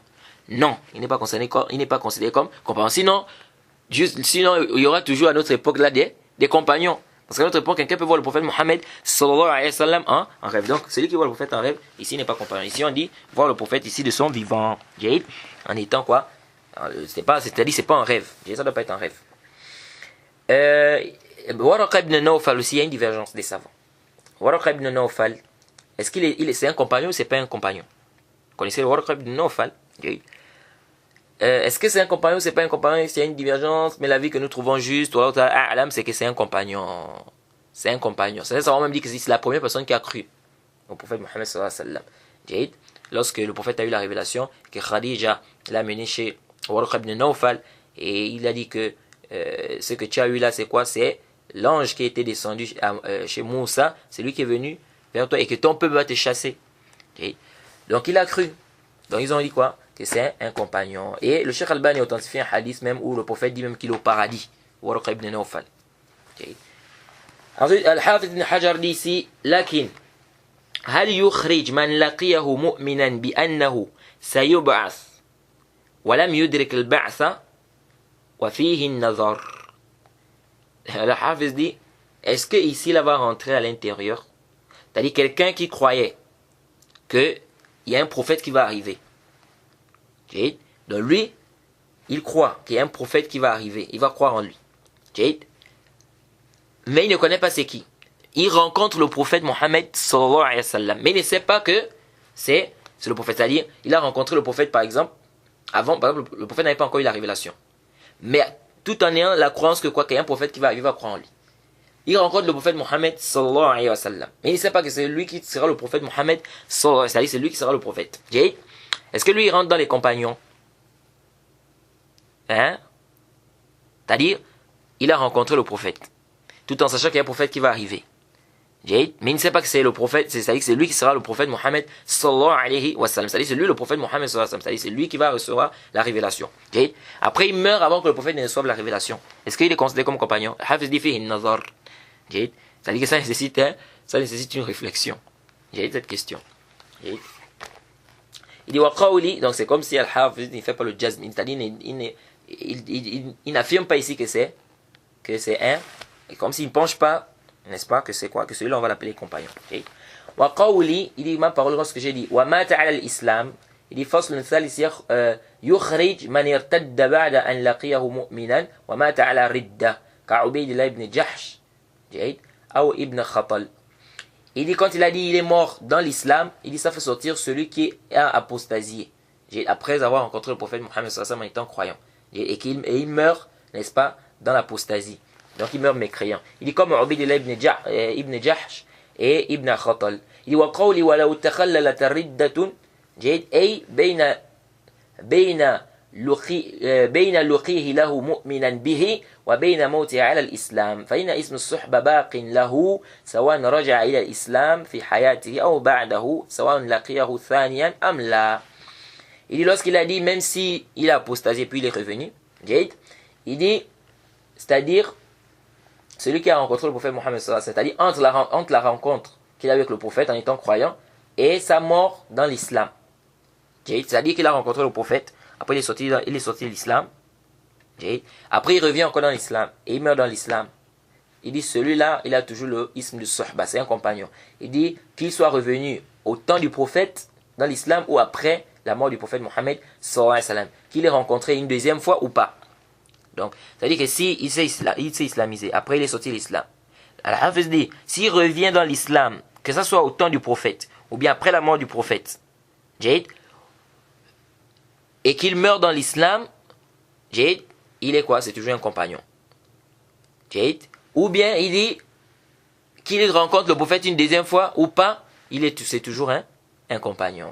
Il dit waqawli fil asah. Il dit quand il dit la vie qui est plus juste, qui est prépondérant, il dit isharatun ila al-khilaf al-mas'ala.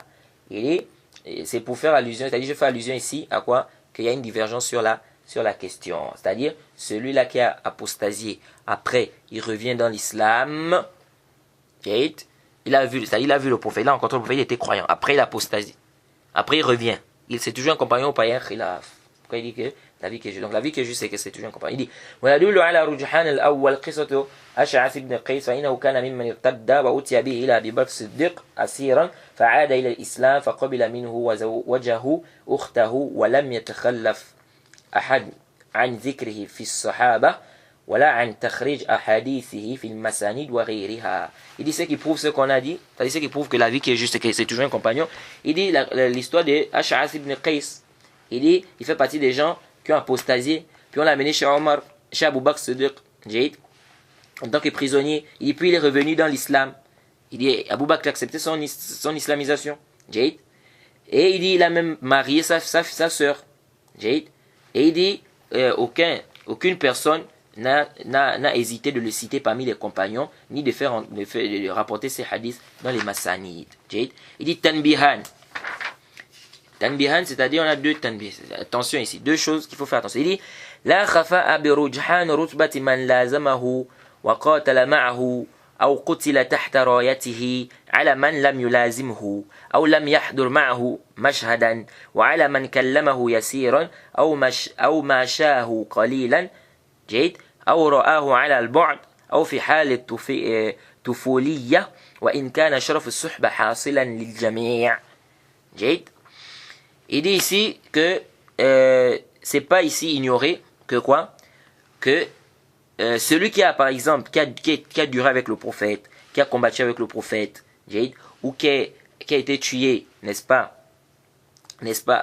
dans une guerre, n'est-ce pas, pendant que c'est-à-dire que dans une guerre avec le prophète Mohammed sallallahu alayhi wa sallam, ou qui a assisté à une guerre avec le prophète, il n'y a pas de doute que lui, il est quoi? Il n'est pas au même degré que celui-là qui a parlé avec le prophète un petit temps, ou qui a marché un peu avec le prophète, ou qui a vu le prophète de loin, ou pendant qu'il faisait le tawaf.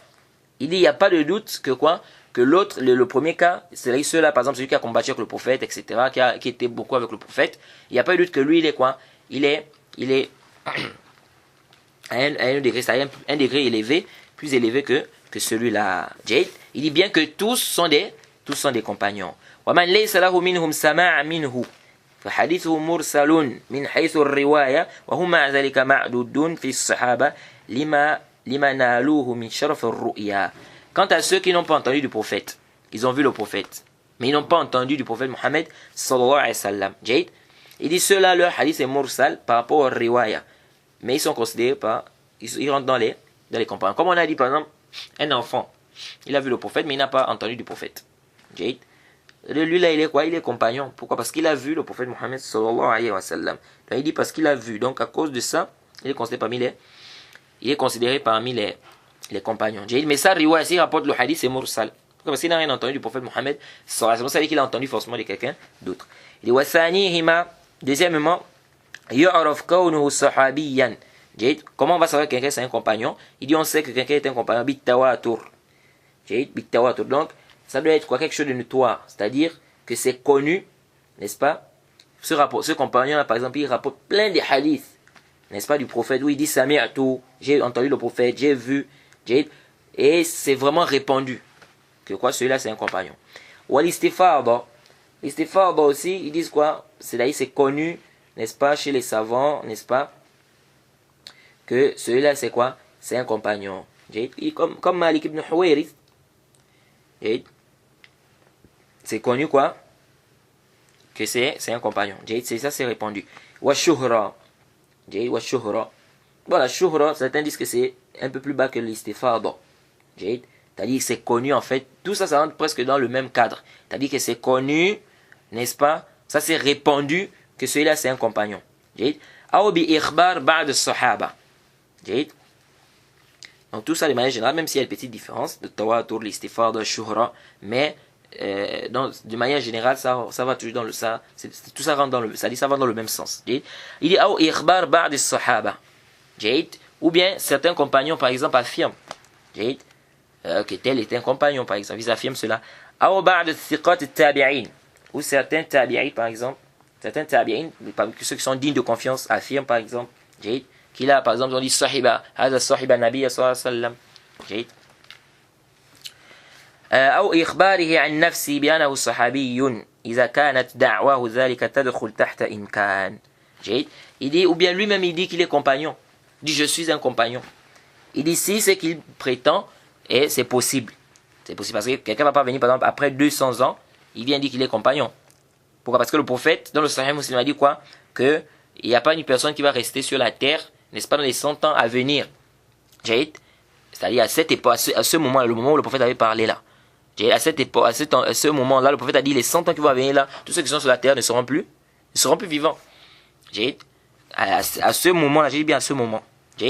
Donc si lui maintenant après ça, il vient et dit qu'il était compagnon, ça prouve quoi? Que c'est pas juste après, par exemple 300 ans il arrive, il dit qu'il était compagnon, il dit que c'est pas sahih. Et on a détaillé ce hadith là dans qu'on appelle les nawaqil de l'islam, quand on a parlé des annulatifs de l'islam.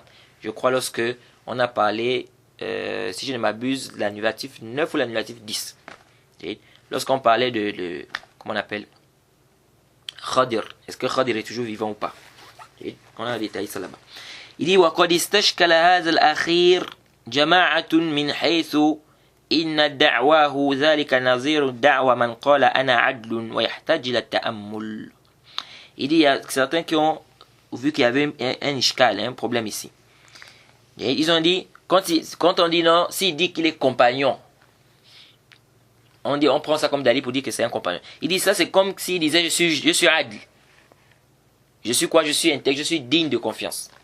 Donc c'est comme si lui-même il disait qu'il était digne de confiance. Parce que le compagnon, c'est que les compagnons sont tous dignes de confiance. Ils disent quand il dit je suis compagnon, c'est comme s'il dit je suis digne de confiance. Mais c'est que juste c'est que ça, il n'y a pas de problème. C'est-à-dire, si il n'y a pas d'ishkal. Si le rapporteur il est digne de confiance et qu'il dise que je suis compagnon, il n'y a pas d'ishkal. Et ici c'est quoi? C'est mintorik il-ilzam. Al-iltizam, pardon. C'est-à-dire, il n'a pas dit clairement comme ça qu'il est adl. Il a dit qu'il est compagnon. Mais on comprend de là, c'est-à-dire yastalzim, ça implique qu'il soit quoi? Qu'il soit adl. Mais est-ce qu'il a dit comme ça, je suis adl, je suis juste, je suis digne de confiance? Il n'a pas dit. Mais ici, là, ça implique, parce qu'on sait que tous les compagnons sont dignes de confiance. Donc, il n'y a pas de massacre, il n'y a pas de shikal, il n'y a pas de problème dans ça. Et connaître les compagnons, c'est très important. Et connaître les compagnons, c'est important parce que ça nous aide. On dit Kitab wa Sunna bi fahm salaf al-umma. On doit comprendre le Coran et la Sunna, la compréhension des pieux prédécesseurs. Mais il faut qu'on puisse les connaître. Ces pieux prédécesseurs, on doit les connaître. C'est pourquoi c'est important de connaître les compagnons. Et ça nous aide aussi, n'est-ce pas, à connaître les avis des compagnons sur des questions. À connaître les avis des compagnons sur des tafassirs, etc. Parce que quelqu'un qui ne connaît pas les compagnons, il ne sait pas, par exemple, que Saïd ibn Musayyib, c'est pas un compagnon, par exemple. Il doit avoir une parole comme ça de Saïd ibn Musayyib. Il peut se dire que Saïd ne sait pas. Saïd ibn Musayyib rapporte une parole du prophète, il peut penser que c'est authentique.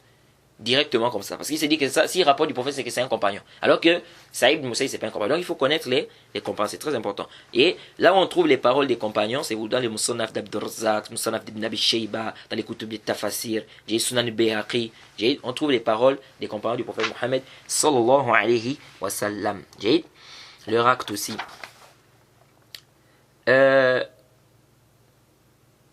Dans plusieurs, c'est pas seulement les livres que j'ai cités là, donc c'est en guise d'exemple. Une question ici se pose, avant qu'on ne puisse, n'est-ce pas, terminer. Aïssa ibn Maryam. Est-ce que Aïssa fait partie des compagnons? Le prophète Aïssa, alayhi salam. Est-ce qu'il fait partie des compagnons? Parce que ici, je ne sais pas si vous avez déjà entendu ça, mais il y a des savants qui ont dit que Aïssa fait partie des compagnons. Il y a des savants qui ont dit que Aïssa fait partie. Et Al-Hafiz ibn Hajar, c'est comme si c'est son avis. Parce que dans son livre Al-Isaba fi Ma'rifat as-Sahaba, il a classé Aïssa ibn Maryam parmi les compagnons. C'est comme c'est son avis. Il y a des savants qui disent que Aïssa fait partie des compagnons. Pourquoi? Parce qu'on dit le compagnon, c'est celui qui a rencontré le prophète Mohammed sallallahu alayhi wa sallam, étant croyant et qui est mort dans l'islam. Ils disent que le prophète a rencontré Aïssa. Et vous savez que Aïssa n'est pas encore mort. Aïssa, le prophète Aïssa alayhi salam, il n'est pas encore mort et il doit revenir. Il doit revenir. Donc ils ont dit, Aïssa a rencontré le prophète Mohammed sallallahu alayhi wa sallam. Et donc, il a réuni ici les conditions ici qu'on a donné comme la définition de quoi? Du compagnon. Et c'est un prophète. Donc il va mourir dans l'islam. Est-ce que vous voyez? Donc ici, ils disent quoi? Ils disent que donc c'est un compagnon. Ils disent qu'Aïssa ibn Maryam c'est un compagnon. C'est-à-dire, le prophète Aïssa alayhi salam est considéré parmi les compagnons. Mais ça c'est pas juste. La vie qui est juste, c'est que Aïssa c'est pas un compagnon. Aïssa alayhi salam n'est pas un compagnon. C'est la vie que nous trouvons juste. Et ça c'est la vie du Cheikh ibn Usaymin. Cheikh ibn Usaymin, il ne voit pas qu'on peut dire qu'Aïssa c'est un compagnon. Et si je m'abuse, c'est dans l'Aqid al-Wasitiyya qu'il a parlé de ça. Si je ne m'abuse. Donc c'est pas un compagnon. C'est pas un compagnon. Ici quand on parle, quand on donne la définition du compagnon ici, c'est par rapport à ce qui est connu, ce qui est zor et ma'rouf chez les savants. Quant au fait que le prophète ait rencontré Aïssa, ou bien qu'il a vu Aïssa, on ne doit pas prendre ça comme dalil pour dire quoi? Que Aïssa c'est un compagnon. Aïssa, comme dit le Cheikh Ibn Usaymin, il est quoi? Il est un rang élevé. C'est un prophète. On ne va pas le ramener au rang de quoi? Les compagnons. Il est un rang élevé. La yahtaj. Et quel est l'argument qui montre que cette parole-là n'est pas sahih? C'est quoi? C'est de dire que Aïssa ibn Maryam c'est un compagnon. Parce que si on dit que Aïssa ibn Maryam c'est un compagnon, ça veut dire que tous les compagnons sont des tabi'in. Est-ce que vous suivez? Ça veut dire quoi? Qu'on va dire que tous les compagnons sont des tabi'in. Et tous les tabi'in sont des quoi? Les tabi'in. Et tous les tabi'in sont des tabi'in. Et ainsi de suite, jusqu'à l'infini. Pourquoi? Parce que le tabi', c'est qui le tabi'? Le tabi', c'est celui qui a rencontré un compagnon. N'est-ce pas? Qui est croyant et qui meurt dans l'islam. Celui-là, c'est un tabi'i. Or, le compagnon a rencontré l'autre compagnon. Et il est musulman. Et il meurt dans l'islam. Donc, ça veut dire quoi? Si on dit que le tabi'i, c'est celui qui a rencontré un compagnon, qui est musulman, qui est mort dans l'islam. Et un compagnon il a rencontré un autre compagnon. Donc, ça veut dire, et il est musulman, il est mort. Donc, ça veut dire que le compagnon aussi, c'est un tabi'i. Donc, tout compagnon est un tabi'i. Et tout tabi'i est un tabi'i. Parce que le tabi'i, il a rencontré un autre tabi'i. Parce que le tabi'i, c'est celui qui a rencontré un tabi'i, qui est musulman, qui est mort dans l'islam. Donc, tout tabi'i, ou bien tout tabi'i, il est tabi'i. Donc, tout compagnon, c'est un tabi'i. Et ça, je ne connais pas un savant qui dit ça. Il dit qu'un compagnon, c'est un tabi'i. Donc ça, c'est pas une parole qui est sahih. Donc, venez dire que Isa, c'est un compagnon, alors qu'on sait très bien que Isa, c'est un prophète. Il est prophète, khalas. On ne va pas dire que parce qu'il a rencontré le prophète Mohammed, il a cru en lui, donc il est aussi prophète. Sinon, on va aussi dire le compagnon, parce que le compagnon, parce qu'on va dire quoi? Isa ibn Maryam, c'est un prophète. Le prophète Mohammed aussi, c'est un prophète. Donc, comme on dit que le compagnon, c'est celui qui a rencontré le prophète en étant croyant et puis les morts dans l'islam. Donc, si Isa ibn Maryam a rencontré le prophète, donc c'est un compagnon. On peut aussi dire la même chose avec les compagnons. Omar, c'est un compagnon. Abu Bakr, c'est un compagnon. Le tabi, c'est celui qui a rencontré un compagnon, qui a cru et qui est mort dans l'islam, qui est musulman, qui est mort dans l'islam. Abu Bakr a rencontré Omar ou bien n'a pas rencontré Omar. Il a rencontré Omar. Omar a rencontré Abu Bakr ou bien n'a pas rencontré. Donc on va dire quoi? Que Abu Bakr c'est un tabi, Omar c'est un tabi. On dit ici quoi? Ça c'est pas juste. Isa c'est un prophète. Donc on n'a pas besoin de dire quoi? Que c'est aussi un compagnon. Rapidement, on va lire là il va nous parler du tabi maintenant. On va terminer par ça. Il dit وأن تنتهي غاية الإسناد إلى التابعي وهو من لقي الصحابي كذلك وهو متعلق باللقي وما ذكر معه إلا قيد الإيمان به فذلك خاص بالنبي صلى الله عليه وسلم وهذا هو المختار خلافا لمن اشترط على التابع في التابعي طول الملازمة أو صحة السماع أو التمييز. Il dit le tabi'i c'est qui? Il dit le tabi'i c'est celui qui a rencontré le compagnon.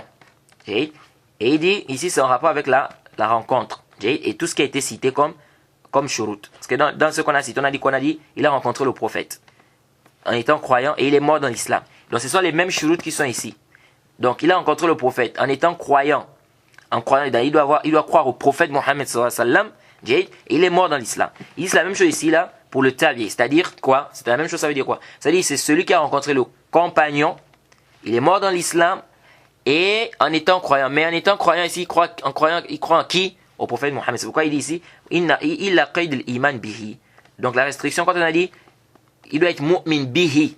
Bihi ici, c'est au prophète Mohammed sallallahu alayhi wa sallam. Mais le tabi'a ici, on va pas dire ici mu'min bihi, c'est-à-dire au compagnon. C'est-à-dire, il doit être croyant, il doit croire au compagnon. Non, ici, mu'min bihi, c'est-à-dire, ça c'est khas pour le prophète Mohammed sallallahu alayhi wa sallam. وهذا هو المختار, c'est ce qui est juste. خلافا لمن اشترط في التابعي طول الملازمة والصحة السماع والتمييز. Il dit ça c'est la vie qui est juste. Il dit contrairement à ceux qui ont conditionné, qui ont dit que le tabi'i, pour qu'il soit tabi'i, il faut qu'il ait quoi? Il faut, n'est-ce pas, qu'il ait passé un long moment avec le compagnon.